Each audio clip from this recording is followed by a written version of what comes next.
Perfect. Yeah. Okay. Hare Krishna, everybody. Welcome once again to the chat Hare group. Krishna. Always looking forward to this time of the evening nowadays. Very fantastic, especially the Purushottam month to be spending just hearing about the Lord or speaking about the Lord is such a nice service. So today we have, I believe, Krishnagi Mataji reciting Sanskrit and Bhagavati Mataji reciting English. Are we both here?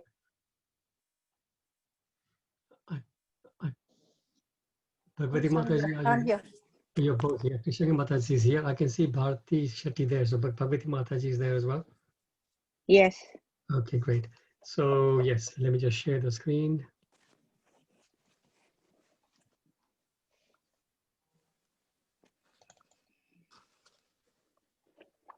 Okay, whenever you're ready.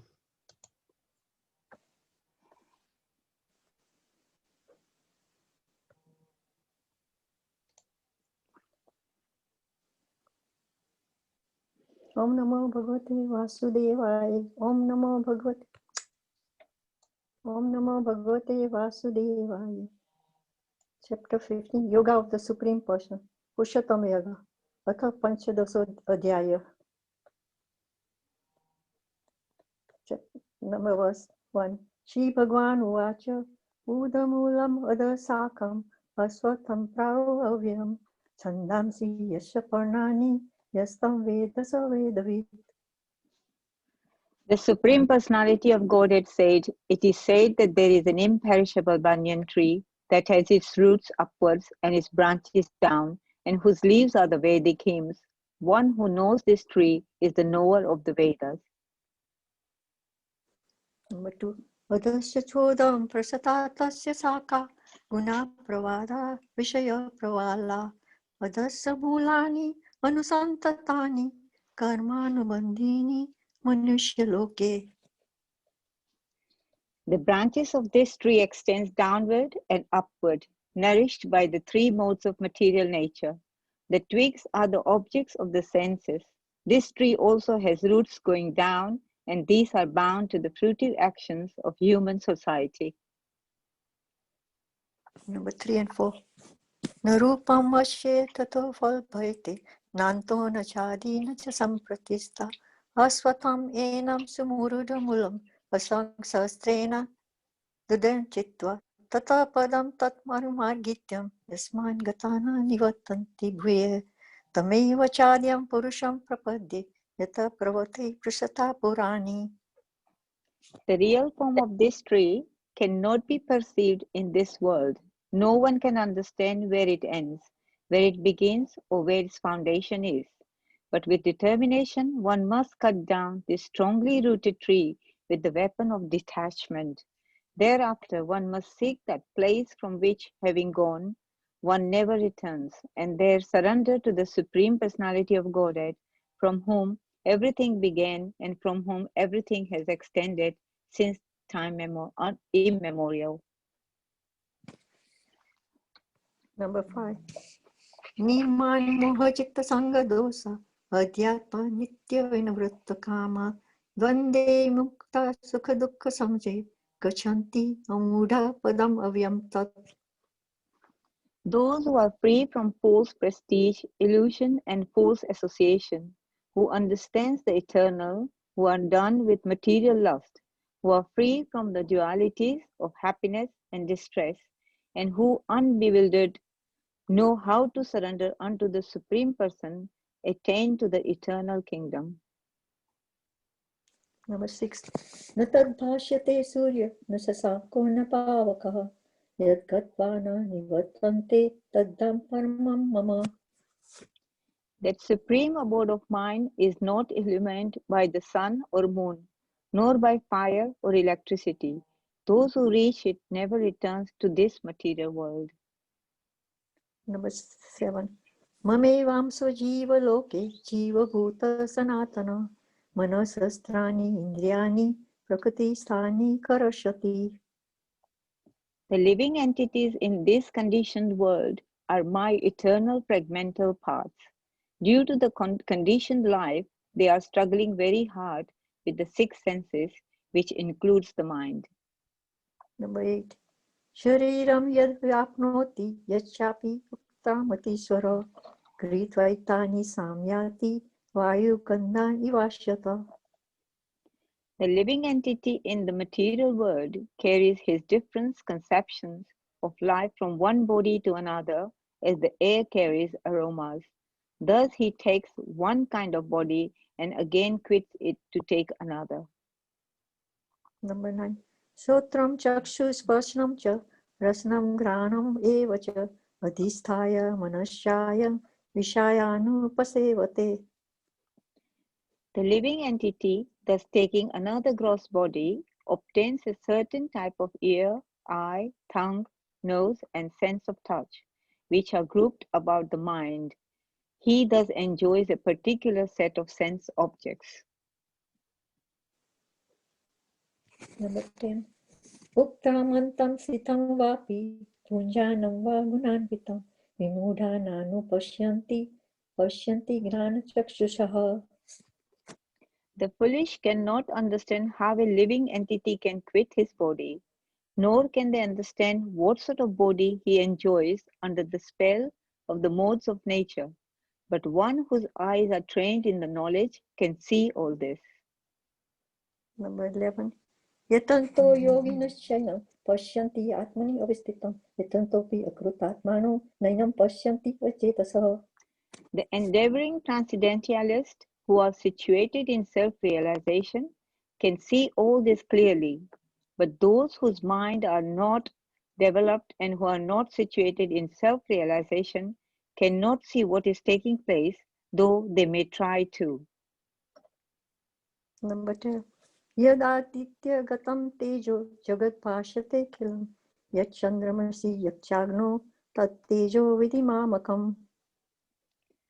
The splendor of the sun, which dissipates the darkness of this whole world, comes from me, and the splendor of the moon and the splendor of fire are also from me. Number 30. Gama vishyaja bhutani dharyami aham ojasa pushnami chosati sarva samo bhutva rasatmakaha. I enter into each planet, and by my energy they stay in orbit. I become the moon and thereby supply the juice of life to all vegetables. Number 40. Aham vaishvanaro bhutva prani namdeham ashtita prana pana samayukta pachamainam chaturvidam. I am the fire of digestion in the bodies of all living entities, and I join with the air of life, outgoing and incoming, to digest the four kinds of the foodstuff. Number 50. Sarvasya chaham hridi sannivesto mata smati gnanam aponam cha vedese sarva aham eva vedyo vedant krut vedvid eva chaham. I am seated in everyone's heart, and from me comes remembrance, knowledge, and forgetfulness. By all the Vedas, I am to be known indeed. I am the compiler of Vedanta, and I am the knower of the Vedas. Number 60. Damo purusho loke sarashakshar eva cha sarasarvani bhutani kutasto sara uchyate. There are two classes of beings, the fallible and infallible. In the material world, every living entity is fallible, and in the spiritual world, every living entity is called infallible. Number 70. Uttama purushastva anya paramatmeti udarata yo loka tram avishya vibhattavya ishvara. Beside these two, there is the greatest living personality, the Supreme Soul, the imperishable Lord Himself, who has entered the three worlds and is maintaining them. Number 18. Yasmasharam atitoham aksharat apichotama atosmi loke vedecha pratite purushottamah. Because I am transcendental, beyond both the fallible and infallible, and because I am the greatest, I am celebrated both in the world and in the Vedas as that Supreme Person. Number 90. Yomam evam asamudo janati purushottamam स सर्वविद् भजति मां सर्वभावेन Bharat. Whoever knows me as the Supreme Personality of Godhead, without doubting, is the knower of everything. He therefore engages himself in full devotional service to me, O son of Bharata. Number 20. Iti guyutamam shastram idam uktam maya naga etad budva buddhiman syat kruta krutasya bharata. This is the most confidential part of the Vedic scriptures, O sinless one, and it is disclosed now by me. Whoever understands this will become wise, and his endeavors will know perfections. Thank you, Prabhuji. Om Tassat Thank iti Srimad Bhagavad Gita nu Panchashastru Brahma Vidyayam Yog Shastra Shri Krishna Arjun Samvade Pushottam Yoga Nam Panchodasa Adhyayam. Hare Hare Krishna. Krishna. Thank you all, Vaishnavas. Wonderful recitation. Krishna Mataji, very, very nice. Nice pronunciations and very fast, very fluent. This was, I think, the earliest we finished. It's not even 8 o'clock, and we've actually done the shlokas. Normally, it's almost 8 o'clock or past 8 o'clock. So, going very quickly and very nicely. Thank you. And Bharti, sorry, Bharti, I've got just look at your name on the screen. It comes up Bharti, so I'm sorry. But Bhagavati Mataji, thank you so much for wonderful English. I don't know why it comes Bharti, because I put Bhagavati there and it comes as Bharti. So I have no clue, Prabhuji. I have no clue. On my screen, it shows Bhagavati, you see, but on the other screen, it shows Bharti. Yeah. Thank you, Prabhu, anyway, for giving me an opportunity. Hari Hari. Thank you so much. Hare Krishna. Two very senior devotees in our yatra. So thank you so much for taking part and also encouraging everybody else to take part. Thank you very much. Okay, so let me now share the screen.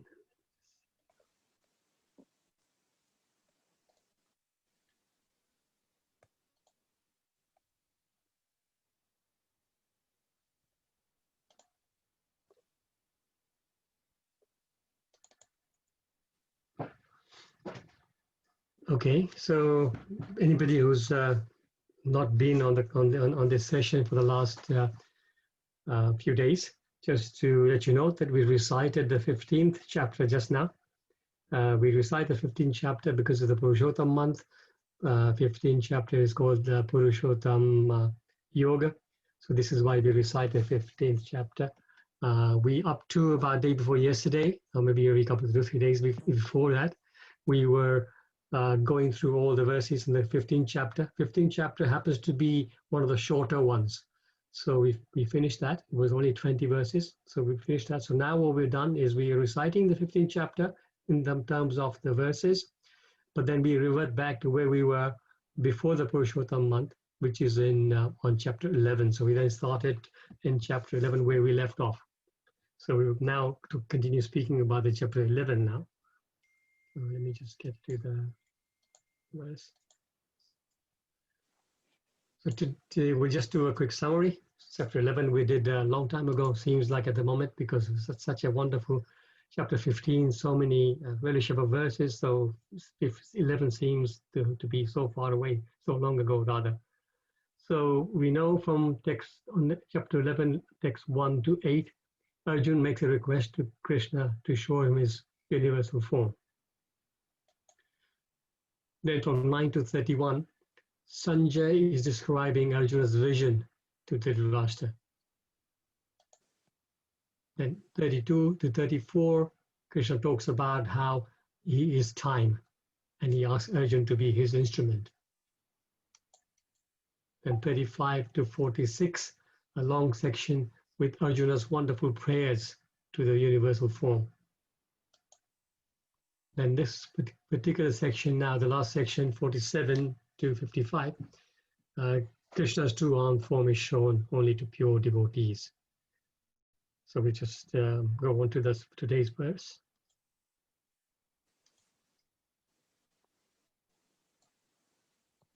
So we are on verse 11, verse 49, chapter 11. Om Namo Bhagavate Vasudevaya. Om Namo Bhagavate Vasudevaya. Om Namo Bhagavate Vasudevaya. Mate Vyathamacha. No.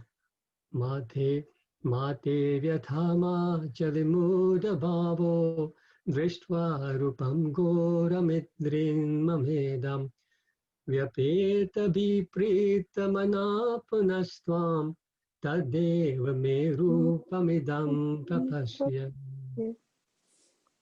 Translation and purport by Srila Prabhupada Ki Jai. You have been perturbed and bewildered by seeing this horrible feature of mine. Now let it be finished. My devotee, be free again from all disturbances.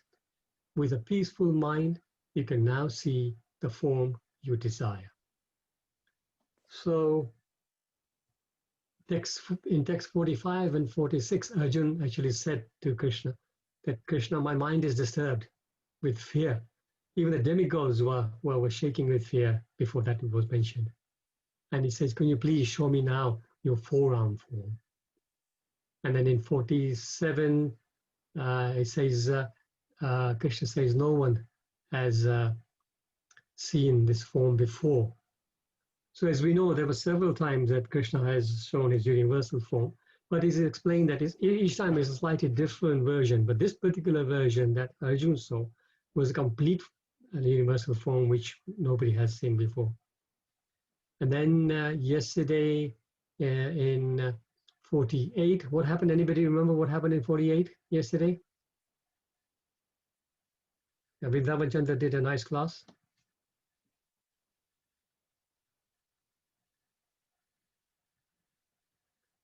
I think that's the one where he says no one has seen his form before. I think I may have got the numbers wrong. Anybody confirm that from the book?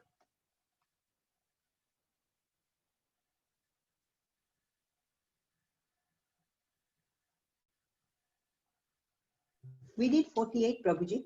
Yeah, and 48. Can you read the verse out for me? 48, the verse is Naveda Yajna. Which? Yeah. English. Naveda Yajnada Nadaner Nacha Priyabhi Natapobhi Ugrahi Evam Rupa Sakhya Aham Loke Trishtum Twad Anyena Kuru Pravira. Oh, thank you very much. Yeah. What's the English translation there? English translation is, O best of the Kuru warriors, no one before you have ever seen this universal form of mine. For neither by studying the Vedas, nor by performing sacrifices, nor by charity, nor by pious activities, nor by severe penances can I be seen in this form in the material world.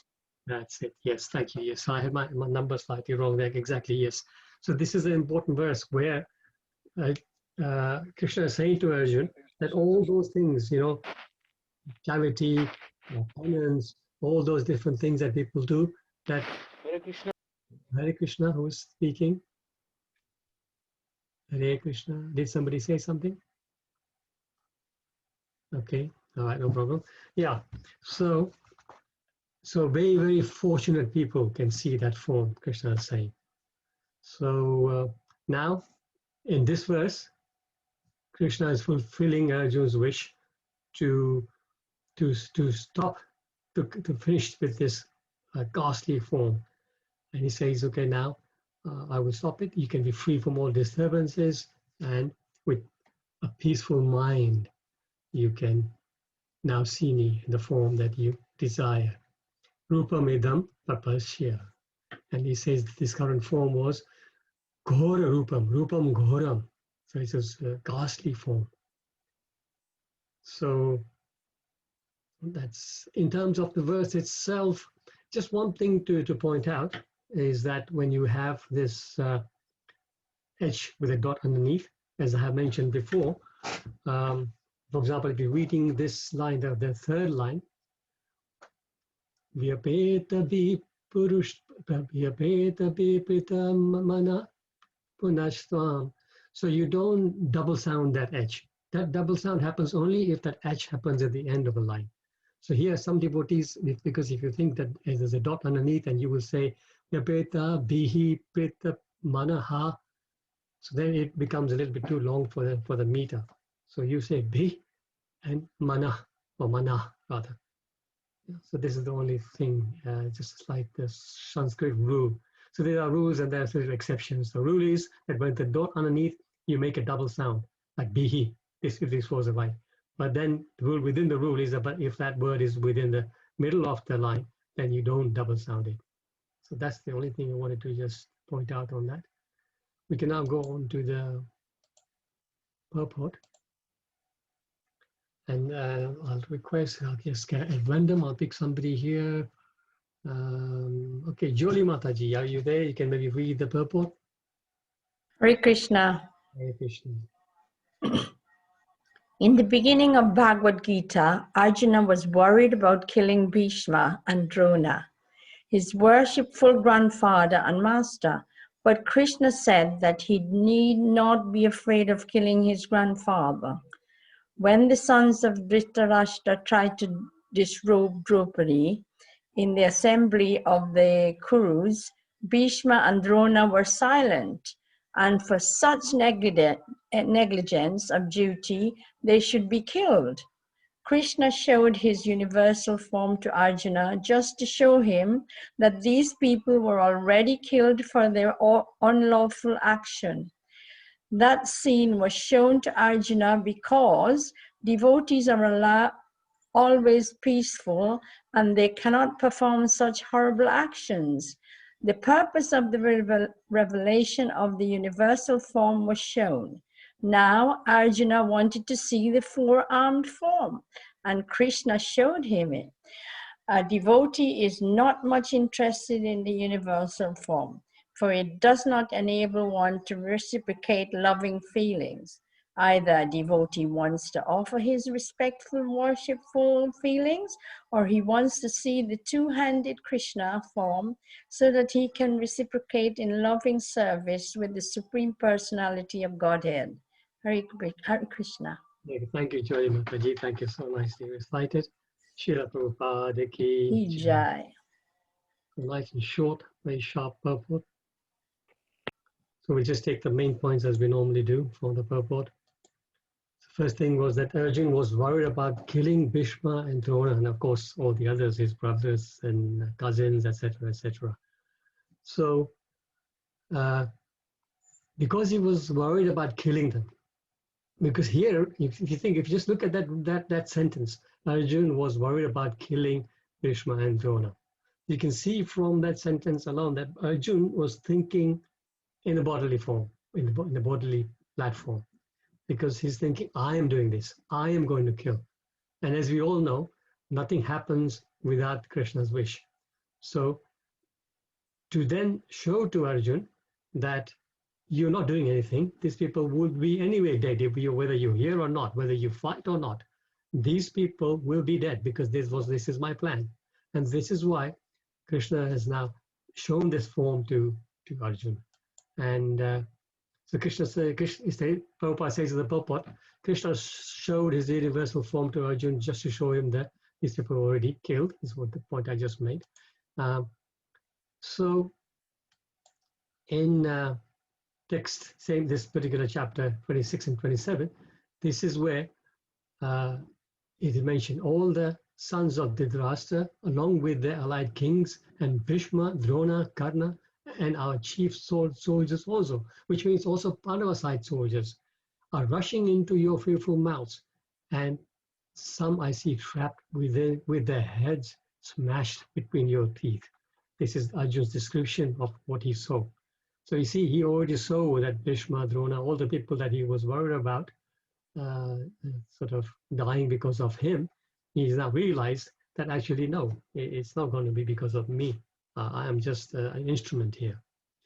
So this, like one of the reasons why Krishna has shown Arjuna the universal form. And there are other reasons. Can anybody recall what were the other reasons? Prabhuji, I have a realization that if Arjuna's case was the delusion created by attachment to his relatives, right? Yes. But in our case, it is our attachment to our body. So that's what he's trying to show, that to our possession, to our family, our job. Nice realization. This is the attachment. So very nicely, actually, you pointed this out nicely, because we also have these attachments, and we always feel, okay, as parents, we feel that, oh my God, if I don't do this for my son, this will not happen, or he will not succeed, but our children have come with their own luck. They have brought their own fortune and their own karmas with us, and they will go through life. Yes, of course, we can't be irresponsible and just leave them out, but we can guide them. But we should not feel guilty when things don't go wrong, or we should not feel overly attached to their activities. Our role as a parent is to guide them. And how guide them? This is the main thing. How do we guide our children? We guide them, of course, generally materially. That's what all we do normally. Everybody thinks about the children in terms of materialism. Think about, okay, let's give him a good education, or give her a good education, so that he or she can get a good job. And they can also, of course, if they are qualified and well educated, they will have a sort of similarly educated partner. So all these things are in our back of our mind. That's why we're doing all this. And we always say to the children when they're not working hard for their exams, if you fail twice, you won't get work if you don't pass your exams. And how will you survive? Stuff like that. So it's all material. But actually, this is not our duty. Our main duty is to direct our dependence towards Krishna. So, like I was saying, they've come with the full baggage of their own karma. So whether we try or not, they will succeed or not according to their karma. That's going to happen. So that much we can just leave it at guidance, but our main focus should be trying to guide our children towards Krishna. Easier said than done, of course, I realize, because in the olden days, in my age when I was growing up, if my dad or my mom said something, I would follow. Sometimes grudgingly, but I would still follow. But nowadays, children have their own minds at a very young age, and it's very difficult. But at least we should try. That should be our duty. There's a verse in the 5th canto, which chapter? Yeah, 5th canto, 5th chapter, 18, verse 18, I believe. Guru na sasyat, swajano na sasyat, pita na sasyat, janani na sasyat, daivam na chasyat, na patischa sasyat, namo chiyetya samupeta mrityam. So it says, if one cannot deliver one's dependent from the path of repeated birth and death, they should never become a spiritual master, a father, a husband, a mother, or, it says in that verse, worshipable demigod.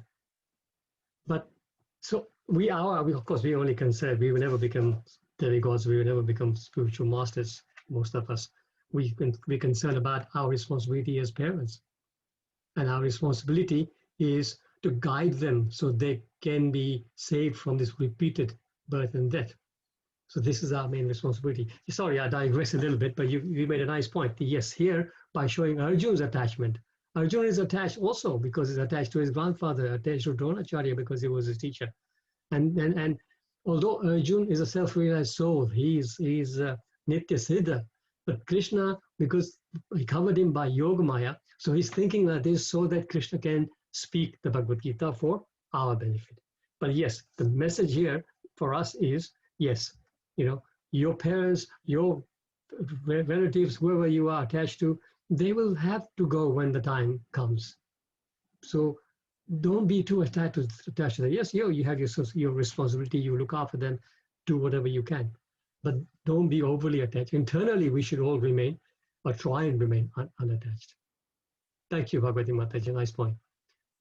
So coming back to this, what are the other reasons why he showed this form?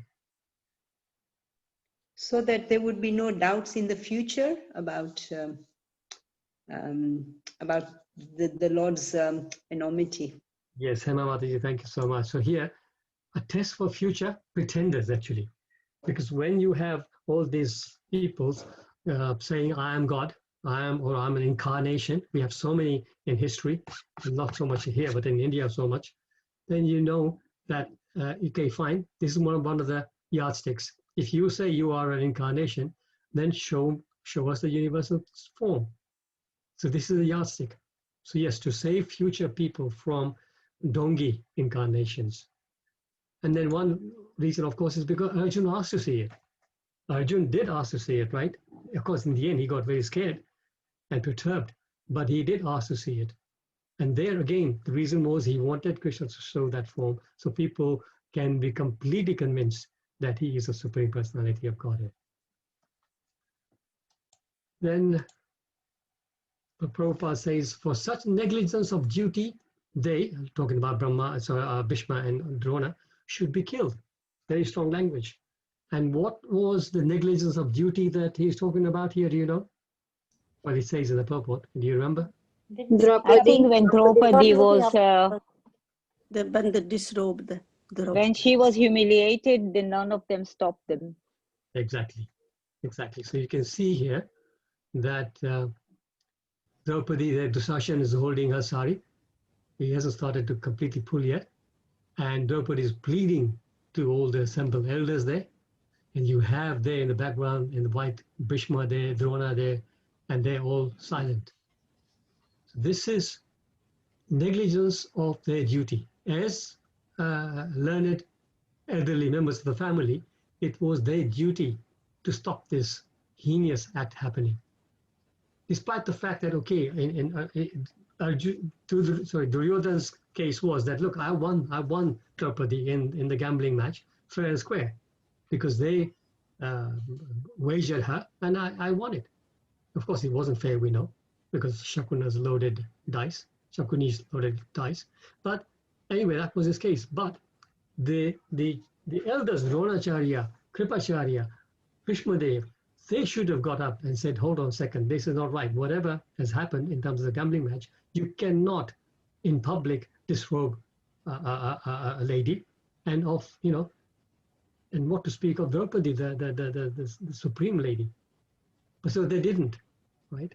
And the reasons we know, of course, they explain that because they were under the influence of Dronacharya, Duryodhan. They were eating his salt, as they say, they were eating his food and everything. But all that is very, very weak reasons, actually. Right? In a way, they forgot the dharma, Prabhuji, there. Yes, as you can see, you can say that, yes. You can say that they, for that moment, they forgot the dharma. Having said all that, there's so many reasons that are explained in the Shastras why they did that, why they did not speak up. But then, overall, then you have to come back to understand that at the end of the day, this is Krishna's plan, Leela. Because if this Leela didn't happen, we would not have the Mahabharata Yuddha, which is what he was aiming at. He wanted to destroy all these miscreants, and everything had to happen. As we know, that one of the main reasons for the war is this particular incident. Everything started from here. The hatred started from here. The revenge started from here. Stuff like this. So yes. So negligence of duty. If you stand by when injustice is done to a devotee or a devotee's blasphemed, it is negligence for duty. So we should never stand. In the Nectar Devotion, chapter 9, Rupa Goswami says, Vaishnava may be very tolerant and meek, foregoing everything for his personal honor. But when it's a question of the honor of Krishna or his devotee, he will not tolerate any insult. So you see, as a Vaishnava, we're supposed to be very calm, very controlled, very humble. But when it comes to insult at a devotee, and of course we know that Draupadi was a very dear devotee of Krishna, then Vaishnavas should have never been silent. They should never tolerate that kind of insult to a devotee. So it's a lesson to all of us as well. As devotees, we are very, very nice. We're supposed to be very friendly with everybody. But if somebody starts insulting or blaspheming Krishna, we should not tolerate it. We should not tolerate it. Or even not just Krishna, if somebody starts to blaspheme the devotees, we should defend definitely, very strongly defend. We should have faith in ourselves that, look, it's my duty now to defend this. Somebody is talking nonsense. It's my job to stop him or her, right? And this is the strength of conviction and faith we should have. Again, continuing this particular chapter, 9th chapter of the Nectar of Devotion, Rupa Goswami says there are 3 ways of dealing with such insults. Anybody remember this from the Nectar of Devotion? Any one of those ways? How?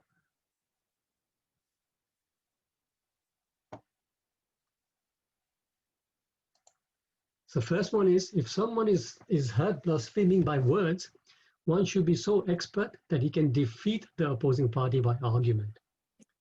So here, of course, it depends on what level we are. You know, it's like we have Kanishta Adhikari, Madhyama Adhikari, and Uttama Adhikari. So if an Uttama Adhikari was there, he would definitely easily defeat the arguments. If somebody is blaspheming, he could, by shastric evidence, he could explain to the person why he is wrong and he should stop doing it. And because his arguments will be so strong, that person will definitely be convinced and stop. So that's the best way. But of course, even Madhyama Adhikari could probably do that to a certain extent. But Kanishta Adhikari, where people like myself are, we wouldn't have that shastric strength to have an argument with somebody. Generally speaking, these people who start to blaspheme devotees and Krishna, they come from a different faith of which they have very strong knowledge. So they will be hitting us with things from their faith. And if we don't have strength in our faith, we don't have the strength of knowledge of our faith, we will be defeated. So then for us is 2 other options. The second option is probably not really applicable. He says, if unable to defeat the opposing party, the next step is that you should not just stand there meekly, but should give up your life. That's extreme, but actually this is what a pure devotee would do if he wasn't able to defeat. I don't know of any examples, but anyway, this is what Rupa Goswami is saying. But now the third option is probably more applicable to us. The third process is followed if he's unable to execute the above 2 processes, and that is that we must leave the place and go away at once. We should not stand there and listen to somebody blaspheming the Lord or the devotees. We should just leave, either just abruptly leave or find an excuse to leave. Because most times these things will happen to you when you are with people that are your family or even your friends. So you can't sometimes insult them, but just make some excuse and just leave. Just get away from there. So this is the third one that we can all be conscious of and realize that if I stand there and listen to somebody blabbing away about how bad Krishna is, how bad ISKCON is, how bad Prabhupada was, how whatever, if they're talking like that and we sit and listen, that is a big offense on our part. So this is something that we need to remember. And if Rupa Goswami says, if a devotee does not follow any of the above-mentioned processes, he falls down from his position of devotion. So it harms our bhakti if we stand and listen to somebody without taking any action. Very, very important points here. Then devotees not much interested in the universal form, Srila Prabhupada says. So, and he gives reasons also. He says because it doesn't allow them to reciprocate loving feelings. We can all relate to this very much. A devotee wants to offer respectful offerings and feelings, right? He wants to offer respectful, worshipful feelings. Reciprocating loving service to Supreme God, Supreme Personality of Godhead. So we there, whether deities at home or deities of the manor, we want to have that exchange with the Lord. We can do some service. Devotees in the group who are pujaris, they probably have first-hand experience of the deities at the manor, how amazing it is to go and do the service and give them a bath, clean them, dress them up or whatever. It's very, very nice. So there's 2 examples. Here's a situation where you have Radha Gokulananda or you have the universal form. So where are you going to get these loving feelings? Radha Gokulananda. There's no way, if there was a universal form there, like Arjun was scared, the demigods were scared, we'll be shaking at our knees. So there'll be no loving exchange happening there. Devotees in the early days, when one time Prabhupada was giving a class, explained about the universal form. And he was saying that people, the neophytes, sometimes are advised to actually think about the Lord in the universal form. The idea being that if somebody is not ready yet to accept the concept of the supreme being person out there, one person like a human being, they think God cannot be like a human being like that, right? Then let them start with the concept of the universal form. That, okay, fine. Then one of the Lord's features, his external feature, is the universe itself, and he is the universe. So you can see him as a universal form, and then you can actually think of the Lord when you see the mountains. You can see you can think of the Lord when you see the sky. You can, like that, the moon, the sun, everything. So this way.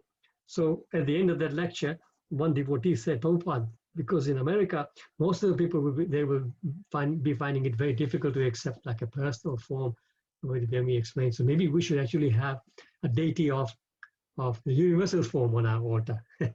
So Prabhupada says, first of all, how will you look after it? It's got thousands of mouths. It'll have thousands of mouths. It'll have thousands of legs, thousands of arms. Where will you get all the material to make clothes for it? How will you dress it? How will you feed it? So of course, it's impractical. So in terms of having reciprocal sort of exchanges with him, there are many examples in Shastra about how the Lord reciprocates with his devotees. Some beautiful exchanges, right? And we'll try and go through a couple of them. Anybody recognize this? Shakshi Gopal? Very nice, yes. Who was that? Who spoke that? Hema Mataji? Hema. Beautiful story of Shakshi Gopal. Hema Mataji, maybe you can briefly tell us the story.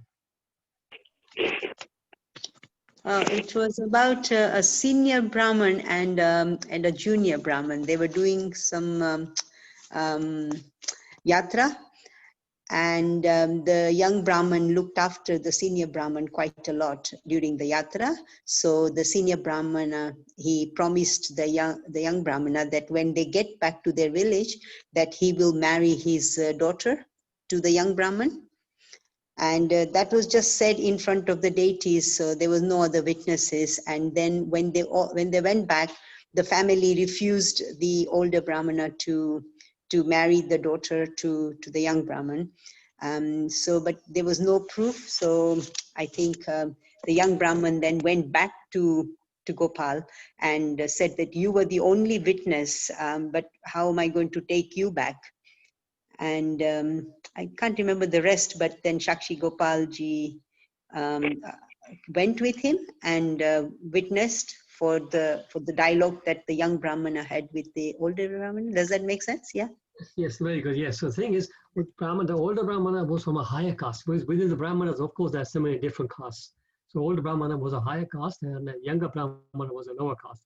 But because he was so happy with his service during the yatra, he made this promise. And then the family, as Hema Mataji said, family refused that we can't give our sister to a lower class Brahmana. And then the panchayat got together, and in the panchayat, the brother of one of the elder sons of the elder Brahmana said, if he can get any witness about this conversation, then we will accept, because my father doesn't remember. And because they convinced the father to say, you can just say you don't remember, like that. So the younger Brahmana goes to Vrindavan, and he says you are my witness and you have to come. So the deity speaks and says, have you ever heard of a deity walking? How can I come to your place? This was in Vidyanagar. They're a long way away from Vrindavan. So the Brahmana says, if a deity can speak, the deity can walk. So you have to come with me. So this was the faith he had, right? He had such a amount of faith that you will come with me. And then Krishna, the Lord accept the Gopinath, sorry, Gopalji accepts and says, okay, fine, I'll come. There was a condition that don't turn back. You will hear my janjar as I'm walking behind you, but don't turn back. When you turn back, I will just remain wherever I am. And finally, right near his village, he couldn't resist. He turns back, and then this is where on this little hill he stops. And the other, you can see all the villagers that came, and they were astonished that Gopal actually came. That's why his name is Shakshi. Shakshi means witness. Shakshi Gopal. So very nice story here. Can I ask a question, Mukunda Hari Prabhu, please? Please. Yeah. Why did Krishna ask the Brahmana to cook 1 kg rice every day? Yeah. So again, this is one of the conditions was you cook 1 kilo of rice for me every day. So this was again because the Lord wants to reciprocate, give him a chance to serve him, right? So while we're walking, you can get a chance to serve him, because the Lord doesn't need rice. The Lord doesn't. No. It doesn't depend on our offerings. But he wanted to give that chance of service to this wonderful devotee, because he realized such a lot of faith he had. Thank you. Yeah, thanks. So yeah, so there's a story about that. And what time is it? 22. There's a story about. Can anybody recognize this picture? Raman, is it? Sorry, say again. Is Radharaman? No, this is. No, it's Narsinga. It looks like Narsinga. Oh my God. Kirchor Gopinath. Oh, Kirchor. Yes. That's right. Gopinath. This is Remuna in Orissa, and this is a very beautiful pastime with Madhvendra Puri, as we know. We've done that story here on this chat class as well before. How Gopinath actually steals a pot of kheer, sweet rice, for his devotee. So again, he's reciprocating with his devotee. And this one, anybody recognize this one?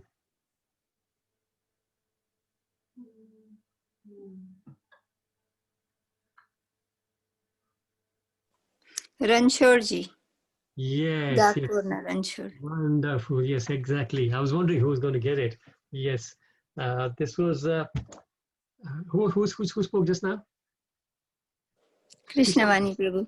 Yes, Krishna, I just recognize the voice. Krishnavani Mataji, exactly. Krishnavani Mataji, in 3 or 4 minutes, can you tell us a story about that? Okay, Prabhu. I'll try. Khito kadachi adrekini. Yeah. But there was a devotee called Bodhana, and like I think the Mughal time, because they were attacking the devotee, and they know that Mughals are coming. So this Bodhana, he wanted to transport the deities. I don't know if it is right or not, but so he put deities in the that gadu, the Indian carriage with oxens, and he put the deities in the gadu, and then he was riding all night. And I heard that once he was tired, even like the Lord started riding the bullock cart. Yes. And then he reaches to the Dakor, and there was, I think there was some kind of condition as well, so Lord, that if you put me somewhere, then he would not move. I don't know if it's true or not, but then he stayed in Dakor, and then there they established Ranchor Rice temple. Yes. Very beautiful, very long story. Hare Krishna, Prabhu. Thank you. When we have time, we can do that. There's a very nice long story with Hare Krishna, Prabhu. Yes, Hare Krishna. Prabhu, isn't it that, the Bodhana, he was growing a tulsi plant in his palm, and then he will take it to every Purnamashi and offer it to Krishna. And the king was there. He was so opulent, he had everything. And Krishna was like, everything he had from the kingdom, from the king. But then he's just like, Krishna was wait for this Bodhana to come with this tulsi plant. Exactly. And Bodhana would walk all the way there. And one day, I don't know, a little bit in the middle, but then the Bodhana Krishna said to Bodhana that, why you come? So I said, if you come to my village, then I don't have to come all the way here. And they say, you take me. So then say, how can I take you? Because the king's here. I don't have any cart or anything. And all the soldiers and everything, outside the temple. How can I take you? I say, I will come to you if you go and get a cart and a bull. And Bodhana was new in that kingdom. He didn't know anybody. And when he went to, he found one of the farmers say, oh, I don't have anything, but could I use your cart? And I said, well, you know what? This is just a broken. I don't even use it. You can have my cart. And then say, well, how can I take the cart? I don't even have a bull. How am I going to use the cart? I said, well, you know what? I got one of the very old retired bull in my farm, and you can use that bull. You can have that one. And a Bodhana took that in the middle of the night as a Krishna asked him to bring the cart. When Bodhana took the cart, and then 12 o'clock midnight, the temple door just opened, and Krishna sat down into the cart, and they just started walking to the Bodhana's village.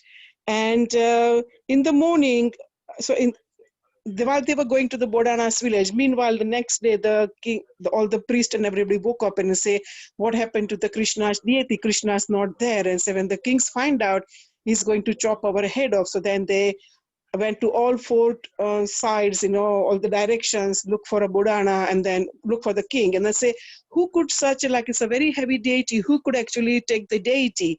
But they were all seeing that one as a deity. But then for the Bodhana, it was actual Krishna. Yes. Yeah, and that, yeah. And long story short, and then when they come to the Bodhana's village, Bodhana and the soldiers, everybody came, to the head of the soldier, he says, I'm going to chop your head off. Because if I don't find it, then the king's going to kill me. So they tried to look for another deity just to replace it, but they couldn't find anything. So when all the soldiers, and they said, well, somebody was asking for a bullet, somebody asking for a card. So then all the soldiers followed to Bodhana's village.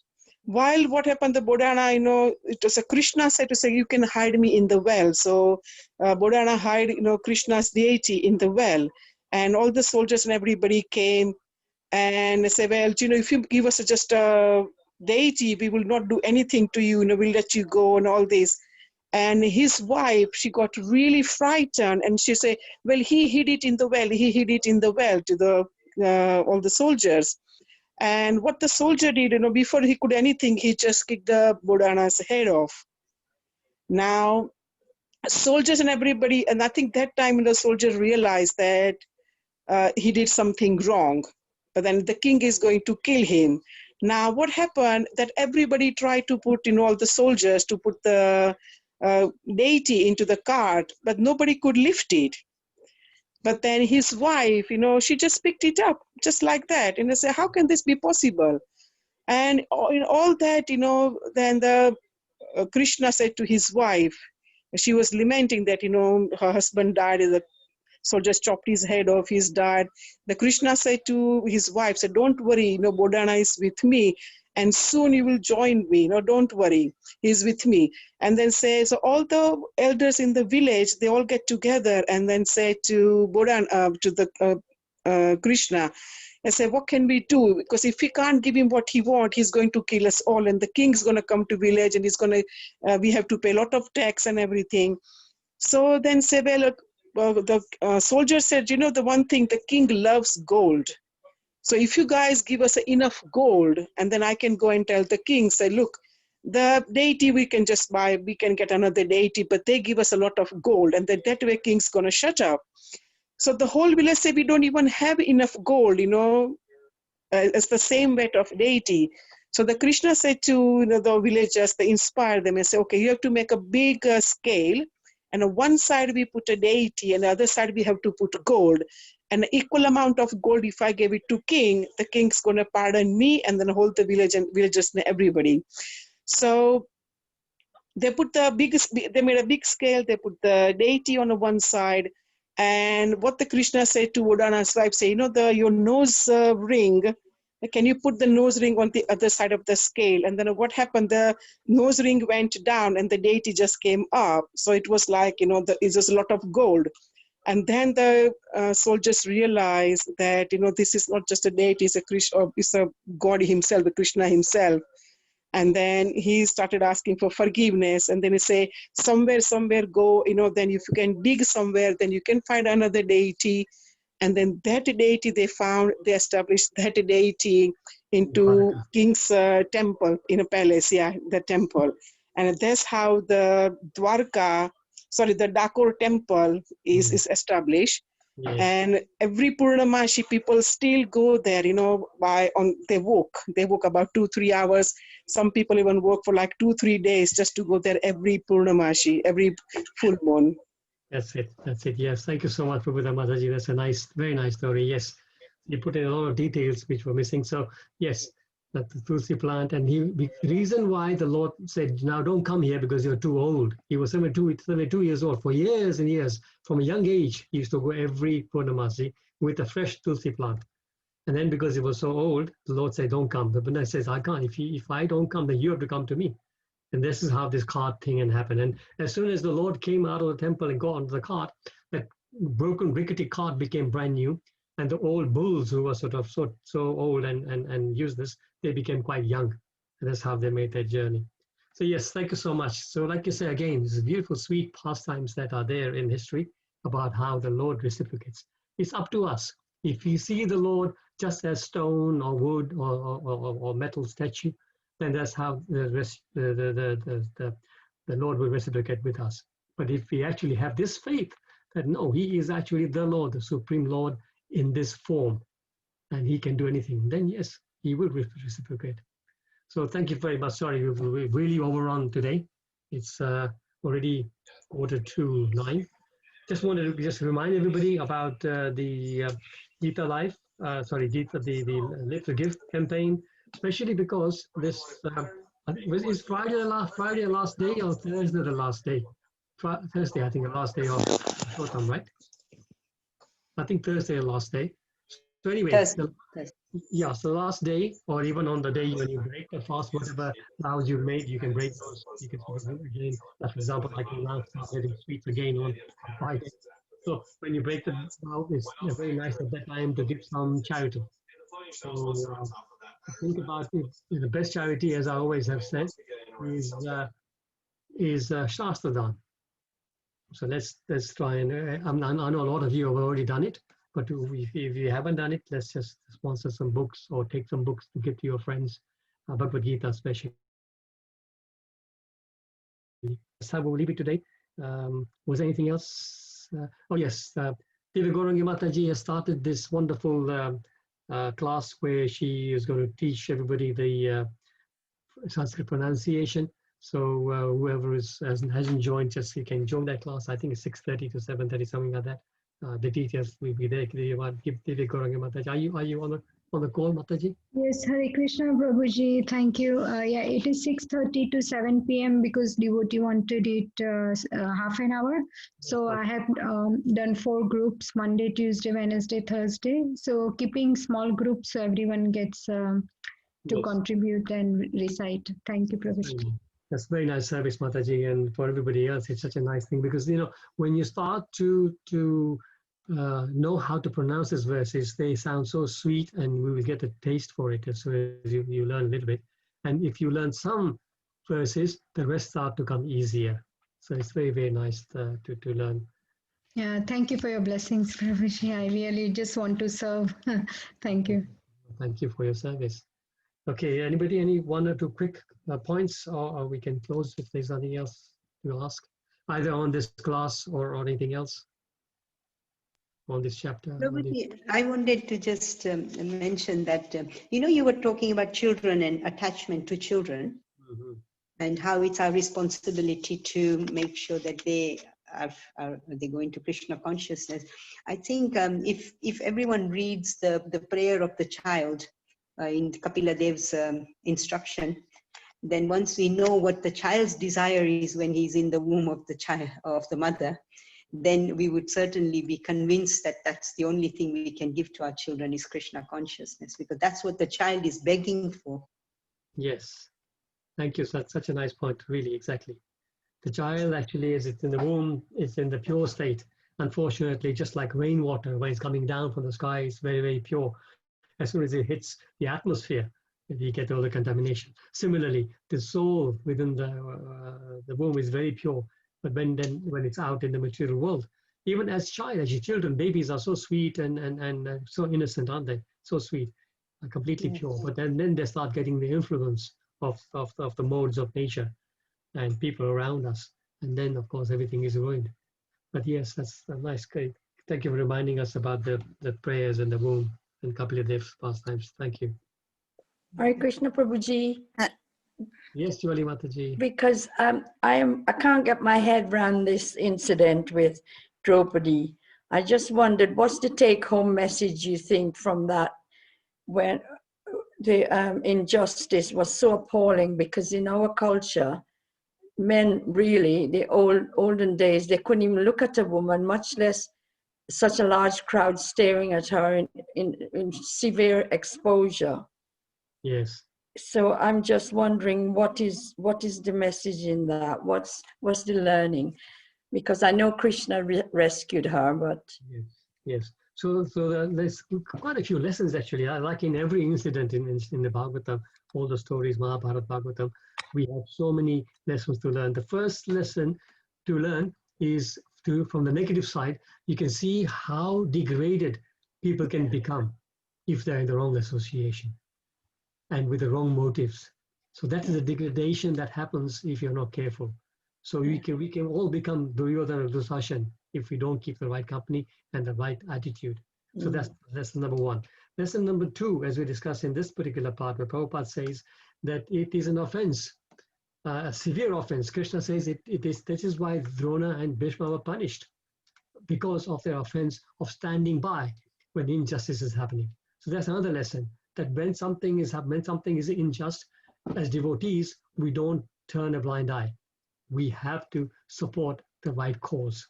We have to always remain on the side of righteousness and support it, vocally or physically, whatever we need to do. That's lesson number two.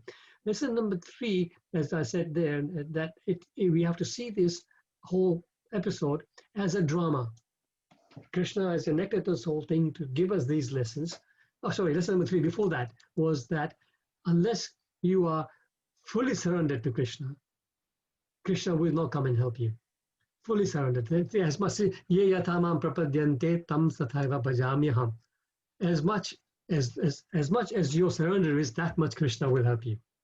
So when Draupadi, as it said, that initially, as you can see in this picture, if I go back, that she's holding a sari with both hands.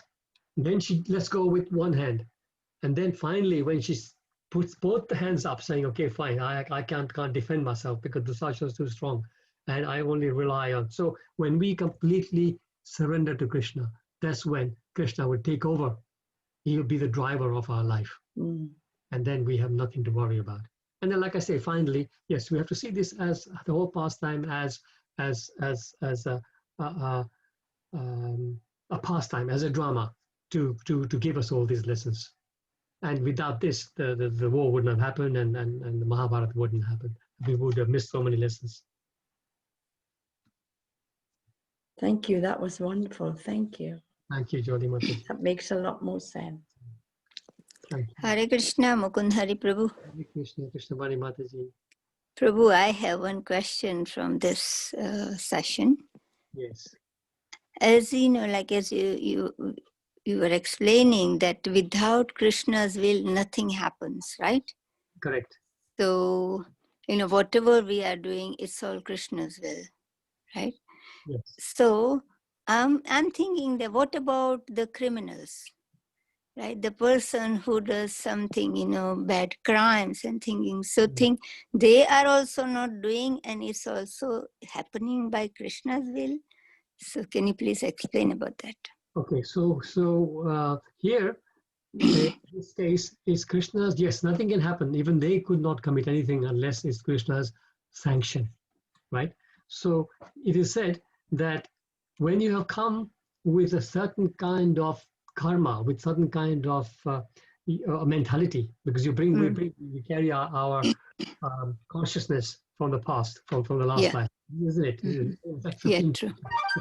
Text 8, that we carry our conceptions of life from one body to the other as it carries aroma, it said, right? So we have these propensities already, right?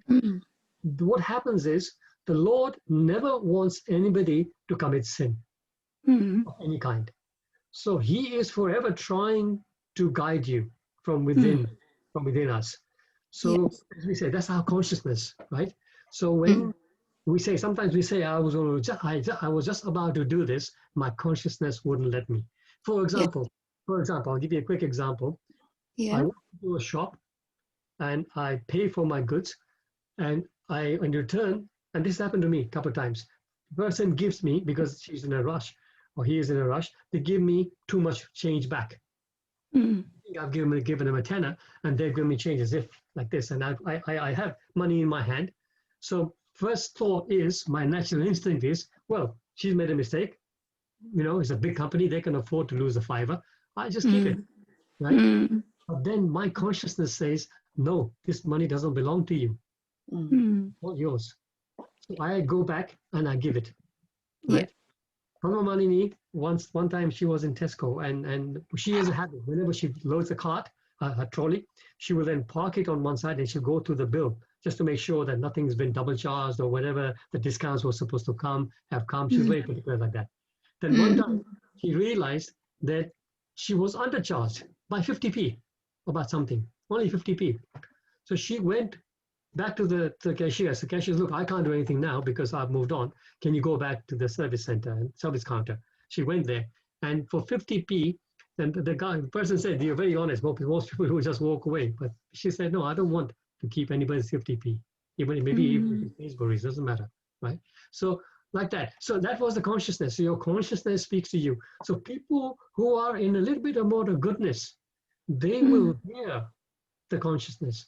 That is nothing else but the super soul speaking, right? Within us. Paramatma is speaking, but we can hear because we are in that mode. But somebody who's in a mode of passion and ignorance, they will not hear.